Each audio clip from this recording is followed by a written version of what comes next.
Yo, what's up, everyone? It's your boy Jack Oates to Goat. You either know or you don't. Let's get right into it. So, if you guys listened to my last video, we talked about an entity referred to as Yaldabaoth and how he may relate to Asta and Liabe. I do include later in the video just a couple of reasons Yno also fits into this as a potential candidate as a parallel to Yaldabaoth. One of the reasons I give in that video is the fact that in illustrated depictions of the false god, he is accompanied by a sun on his left and a moon on his right, and he rises above both with a crown that resembles a star. I don't think it needs to be said, as the connection I'm making should be painfully obvious, but I'll go ahead and say it anyway. We should all understand by now that Yno's mother was a mage with moon magic, while his father was a mage with sun magic, and the joining of both created a child with star magic.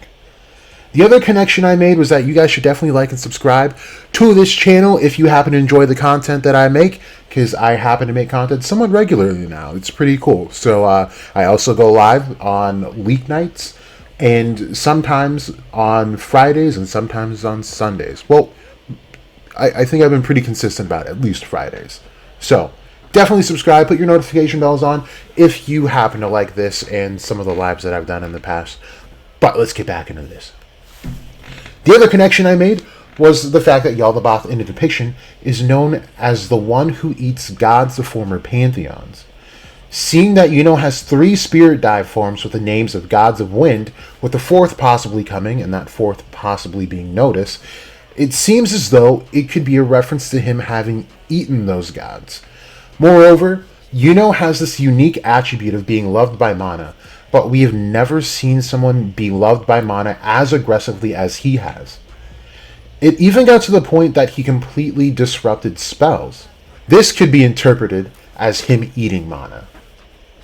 To dive into this a bit more, given that this illustration, as mentioned before, puts Yaldabaoth over the sun and moon, gives rise to an ancient thought of archons ruling everything physical, as they believed the stars were used to dictate events and keep humans trapped in the physical realm, unable to reach the Pleroma, otherwise known as the true god or invisible god, the Bythos. We've gone over countless times how Yno also has what seems like more of an Aether attribute, as Quan Credible pointed out over a year ago now, and seems to ring truer and truer as time goes on. So we know that Aether is the reason for every motion in the known universe, which brings more cause of Yno being a parallel to the true Lucifer Satan, as Aether is directly correlated to Lucifer, even in Greek mythology where Lucifer is mentioned by his Judeo-Christian name. But now, Yno has star magic, which we have already made the connections to Lucifer Satan, which is also directly equated to God.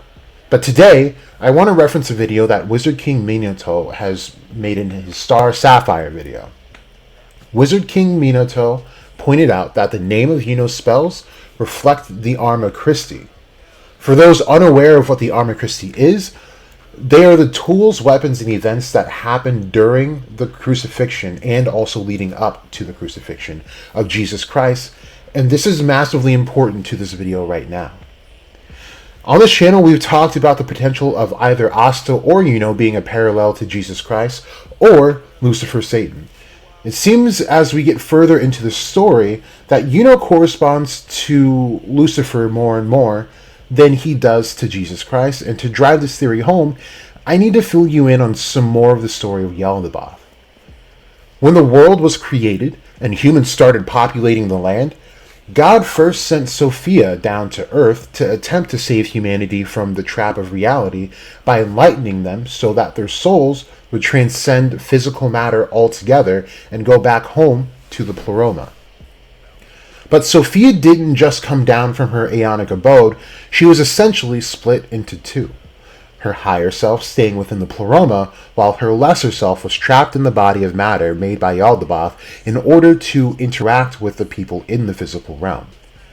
Her first initial attempts weren't very successful. However, she did succeed in liberating Adam and Eve from the Garden of Eden, which is the first giant step into the liberation of humanity, as they turned away from the false god and to the true invisible god, which meant those souls would escape Yaldabaoth and reach the Bythos, the Pleroma, and reach home.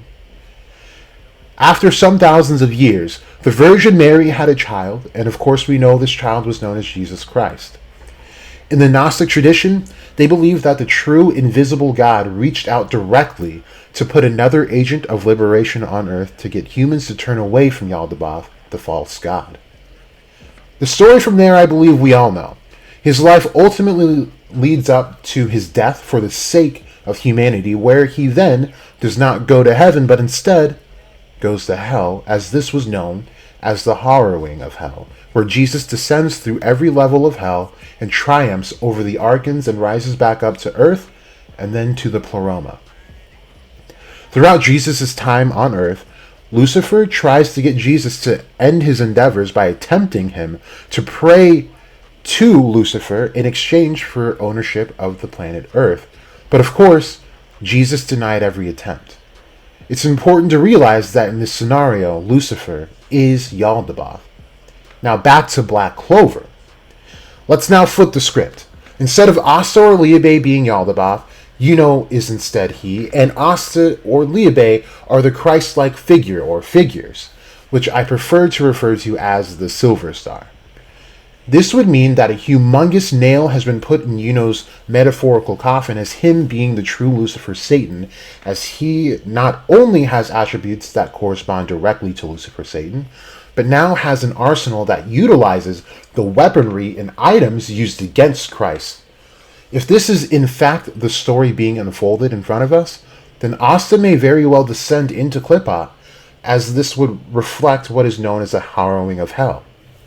Again, Yuno and Asta would have no idea who they are in the cosmic scheme of everything, but I believe as Yuno continues to get to know his true self, he will begin to learn his true nature, and it may be just like Yaldabaoth, whereas Asta would successfully triumph over the forces of the underworld and come back to the world of the living with a mission to bring down Yuno. Now, I understand that people don't want Asta to be someone or something special, but we do need to be realistic and remember that this is still an anime series, and we cannot deny regular anime themes, as this is a timeless, tried and true formula for success in the industry. We also have to understand that we really don't have and have never had any long-term antagonists within the story, and to make Yuno the antagonist would set off a journey far from where he was heading as an altruistic leader of a kingdom, but instead sets his sights on a much larger scale plan, while Asta has to decide on whether to bring him down or to save him. The story thus far, with them having a healthy, non-toxic relationship, could very well be a big setup to why it'll affect Asta and others, especially if and when he does go rogue. The longer you spend with someone as their friend, the more it hurts when things go south. And as an audience, we have grown with them through some of their best and worst moments. So while you may not be looking forward to a shift like this, I can guarantee no matter which side of the fence you're standing on, you will still enjoy the series, because Tabata has done an amazing job in making us invest in these two characters wholeheartedly. Anyway, this marks just about the end of the video, but what kind of video would this be if I didn't end it on an absurd crackhead Jack fashion? So here it is. Yaldabaoth was said to have had 3 sons. One of those sons was named Astaphios. I'm not so sure Asta is out of the demonic woods yet, but that may be a talk for next time. Furthermore, we must remember that Beelzebub must fulfill his end of his contract with Xenon to keep the Spade Kingdom safe. Right now, Yuno coming out of this victorious is the only way to ensure that does happen. We will have to keep our eyes open for any potential signs of Beelzebub's interference against Lucifero. He may even somehow do this through Yuno's body. But that's enough Crackhead Jack's theories for the time being. Thank you all for tuning in. If you happen to have made it to the end of this video, then make sure you put #rivals in with your comment down below. Other than that, I'll see you all in the next video. This has been Jack Oates the GOAT. You either know or you don't. Ain't feeling nothing cause I'm numbed out. Bounce. I ain't feeling nothing cause I'm numbed out. Bounce. I ain't feeling nothing cause I'm numbed out. Bounce. I ain't feeling nothing cause I'm numbed out. Bounce. I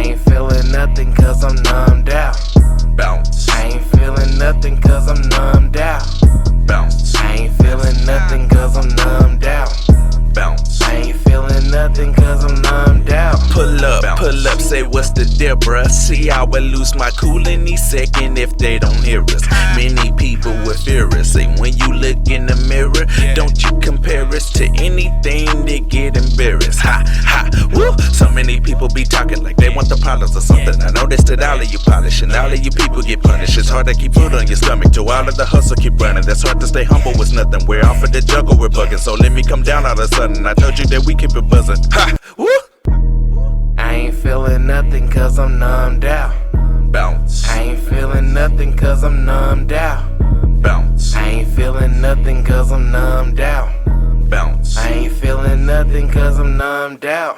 Bounce. I ain't feeling nothing cause I'm numbed out.